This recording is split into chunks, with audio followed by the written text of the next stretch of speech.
Let's dive into a gripping story. Back on July 3rd, 1989, in a place called Esto, Brazil, a little boy named Danilo was born. But his childhood wasn't like what you might imagine. Instead of toys and games, he grew up in a tough area where there wasn't much money. Life there was hard, with not enough of anything, and danger lurking around every corner. Living in a neighborhood where there wasn't much, Danilo, like many kids around him, had to be tough just to get by. The streets weren't safe, and sometimes people had to do things they didn't want to, just to survive. Fast forward to 2019, Sarah Brandao eagerly anticipated the arrival of her sister, Deborah, and her two young nephews, Ian and Yasmin, from Brazil. Deborah, seeking refuge from a failed relationship, sought a better life for her children in Pennsylvania. The sisters, inseparable and content in their newfound tranquility, worked together and shared a close bond. However, their lives took an unforeseen turn with an unexpected encounter. In 2020, during a leisurely day at the park, Deborah crossed paths with Danilo Cavalcante, a fellow Brazilian. A seemingly genuine connection blossomed between them, and Deborah found solace in Danilo's attentiveness, especially towards her children. What began as affection soon morphed into obsession, marked by Danilo's escalating jealousy and controlling behavior. As their relationship intensified, so did Danilo's erratic behavior. Fueled by alcohol, he became a volatile presence, demanding submission from Deborah and resorting to violence when met with resistance. Despite Deborah's attempts to break free from the toxic cycle, Danilo's relentless pursuit instilled fear for her safety. Refusing to be a victim, Deborah sought legal protection, but Danilo's threats persisted, driving her to conduct her own investigation out of fear for her life. In search of answers about Danilo Cavalcante's identity, after contacting acquaintances in Brazil through social media, she finds information about Danilo's former life and the reasons for his entry into the United States. The woman realizes that her lover is not who he claims to be, and the received information throws her into shock. It turned out that on November 5th, 2017, while in his native Brazil, Danilo Cavalcante fatally wounded 20-year-old student Walter Jr. Moreira dos Reis, shooting him 5 times near a restaurant in the city of Figueros. An investigation revealed that the two were friends and the killing was over Walter's car repair debt. A week after the crime, the Brazilian judicial system granted the prosecutor's office's request for preventive detention, issuing an arrest warrant, but Brazilian authorities did not have time to detain Danilo. He was able to leave the country through Brasilia International Airport because of a disagreement by the Tocantins judicial system, which did not request that the decision be registered in the National Warrant Registry until 7 months after the crime. Cavalcante entered Puerto Rico illegally. A warrant for his arrest was issued in Brazil in June 2018. After entering Puerto Rico, Cavalcante obtained a fake ID and eventually settled in Chester County, Pennsylvania, where his sister lived. After Danilo's true identity was revealed, Deborah gave him an ultimatum to either leave her alone or she would publicize his identity. This was the woman's fatal mistake. On the evening of April 18th, 2021, Deborah was walking with her children in front of her house. The children were playing catch-up, and the woman was chatting quietly with an elderly neighbor. Danilo Cavalcante pulled her aside to talk. The neighbor remained waiting for Deborah, and only watched the former lovers chatting. The conversation was calm, but at one point, Cavalcante pulled out 2 knives and suddenly attacked her. Deborah fell down, and he stabbed her several times. Deborah's children screamed all along the street for him not to touch their mom, but the man was in agony. He stabbed Deborah a total of 38 times. A neighbor who observed the brutal scene desperately tried to administer emergency aid and stop the bleeding. Deborah's daughter ran to the neighbor's house to ask for help and call emergency services. Deborah Brandao was taken to PO hospital, but eventually died from her injuries. Meanwhile, Danilo Cavalcante fled Pennsylvania to avoid arrest and was on the run for several hours until he was found and arrested by Virginia State Police. He was extradited to Pennsylvania, where he was placed under arrest pending trial. On August 16, 2023, in Chester County, Danilo Cavalcante's trial for first-degree murder began.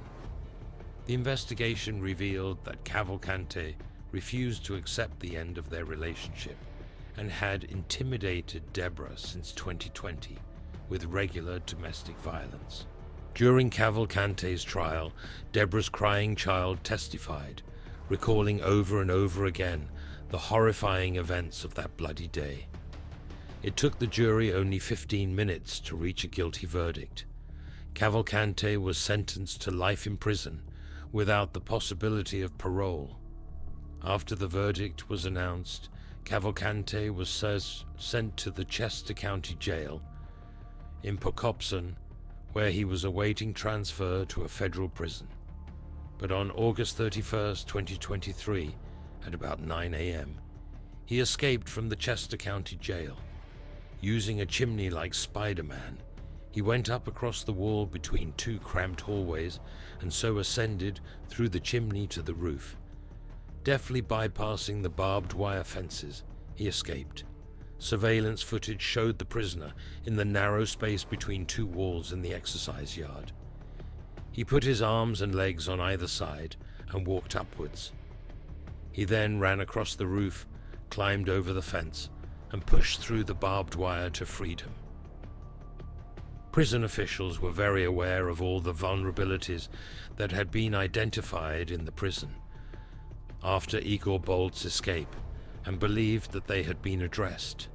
Officials believed that the barbed wire added after a similar escape by an inmate named Igor Bolt a few months earlier would prevent jailbreak. According to court documents in May, an inmate named Igor Bolter climbed onto the roof of the jail and jumped to a less secure location. He was captured less than a mile from the prison about 5 minutes after escaping. Acting Warden Howard Holland later reflected, "The one thing we didn't take into account was the failure on the human factor side. We only focused on the physical infrastructure, not the human factor." Shortly after Cavalcante disappeared, whoever was supposed to be monitoring the prison's 160 cells did not see the escape unfold. Holland mentioned that a guard in a tower overlooking the prisoners did not see Cavalcante slip away. The tower guard was first placed on administrative leave and then fired.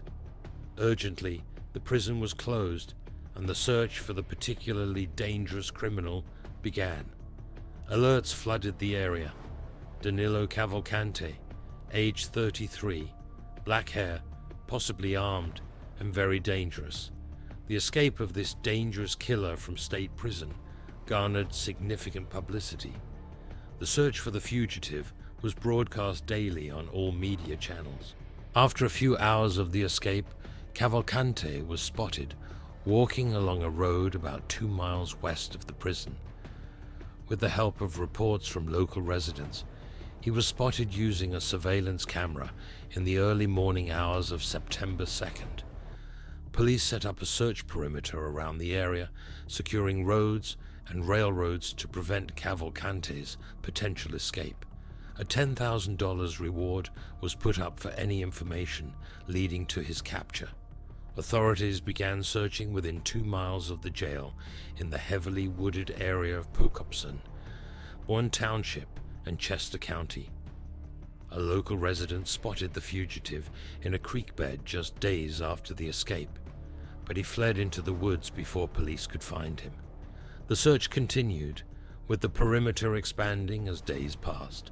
A security camera captured Cavalcante at Longwood Gardens, a popular botanical garden nearly 3 miles from the jail, just south of where law enforcement initially searched for him. There's a lot of ravines, a lot of high fields, a lot of grass, a lot of cover for a guy. 5'7" inches tall and 120 pounds, said Robert Clark, Deputy U.S. Marshal for the Eastern District of Pennsylvania. Despite the difficult terrain and extreme heat and humidity, the search persisted. The number of officers involved grew to nearly 400, and the search team was strengthened not only in numbers but also in equipment. Helicopters flying over the area played a recorded message from Cavalcante's Portuguese-speaking mother, begging him to surrender peacefully. Cavalcante was spotted by a security camera on a property located about 2 miles south of the prison. Police moved in, setting up a new perimeter around the facility in Longwood Gardens. Schools in close proximity to the search area were closed as the search continued intensively. For the rest of the week, nerves were on edge. As the search continued, locals were asked to lock all doors and windows, secure vehicles, and stay indoors. The intense search continued until a major event on September 9th, when Cavalcante apparently broke through the search perimeter in Longwood Gardens, spotted on a video intercom call, standing on the front porch of a former colleague's home near Phoenix. Nearly 20 miles northeast of the search perimeter, Danilo Cavalcante had a deft way of changing his appearance. Shaved and dressed in new clothes, he moved around the state, with sophistication, managing to go undetected. He stole a van from a local dairy store and drove it to Phoenixville, hoping to get help and shelter from acquaintances. On the morning of September 10th, a stolen van with an empty gas tank was found abandoned in a field in suburban East NME. The search area shifted to the northern part of Chester County as Cavalcante's movements again changed the search perimeter on September 11th.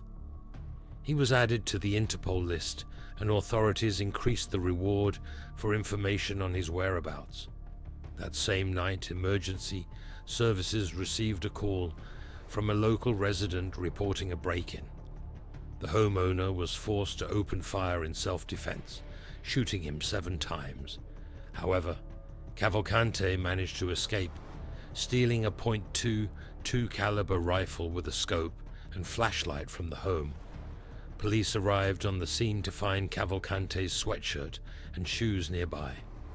Once his identity was confirmed and it was determined he was armed, police urged residents to lock all doors, windows, and vehicles and stay indoors if possible. The escape alarmed many area residents, leading school districts to cancel classes. Police expanded the search and urged residents to keep their doors locked, setting up a tighter perimeter in South Coventry Township. The search continued throughout the day on September 12th. Around 1 a.m. on September 13th, an aircraft with thermal imaging technology spotted Cavalcante in the woods. Despite the sighting, police had to wait until sunrise to approach due to inclement weather. The breakthrough came when authorities learned that a security alarm went off shortly after midnight, within the final search perimeter. Aircraft using thermal imaging detected a heat signal in the area around 1 a.m. Around 8 a.m. on September 13th, police found Cavalcante asleep with the stolen rifle. He attempted to escape by crawling into thick undergrowth, but a police dog named Yoda subdued him. Yoda bit his head, holding him until police arrived. Cavalcante suffered minor head injuries during the capture. He confessed to surviving on watermelons and creek water, traveling only at night. He planned to steal a car and travel to Canada. Following his capture, local and state officials expressed gratitude to law enforcement officers. Chester County District Attorney Deb Ryan praised the tireless efforts of first responders. Chief George Bivens discussed the challenges law enforcement faced during the search, including intense heat and thunderstorms. The search involved approximately 500 officers from various agencies. The Chester County Jail faced criticism for failing to prevent Cavalcante's escape. Residents noted missed opportunities to improve security following a previous escape attempt. The jail announced security improvements following Cavalcante's capture, including installing a tin roof over the area he used to escape. Governor Josh Shapiro called for answers regarding the prison's security lapses. Thanks for watching.